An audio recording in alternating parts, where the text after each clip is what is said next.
Une organisation idéale, une entreprise idéale, eh bien c'est une entreprise où les individus ont un niveau de conscience et un niveau d'intelligence au-delà de la moyenne.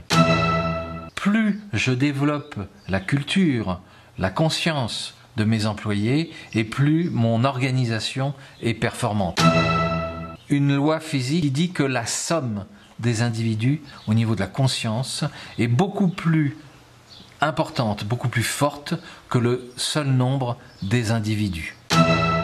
Alors donc cette organisation idéale, pour en arriver là, il ne faut même plus des managers d'ailleurs, il faut des leaders, des gens qui vont développer le leadership des autres, des gens qui vont faire en sorte que le niveau de conscience, que le niveau de culture de chaque individu dans l'entreprise va s'élever et surtout va s'associer avec les autres. C'est ce que j'appelle la mise en symbiose des richesses, des talents, des compétences, des potentiels des uns et des autres. Et c'est cette mise en symbiose qui va nous permettre de créer des richesses, parce qu'avec l'intelligence artificielle, avec le digital, on a accès à de plus en plus d'informations. Ces informations se transportent, interagissent entre elles et vont nous donner des pistes de créativité extraordinaires. Et l'humain va récupérer ces informations, et si le niveau de conscience et le niveau d'intelligence et les potentiels sont libérés, eh bien ces informations, on va en faire quelque chose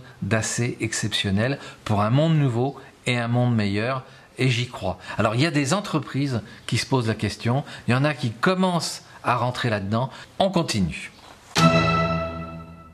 Le management, c'est de la création de richesses humaines.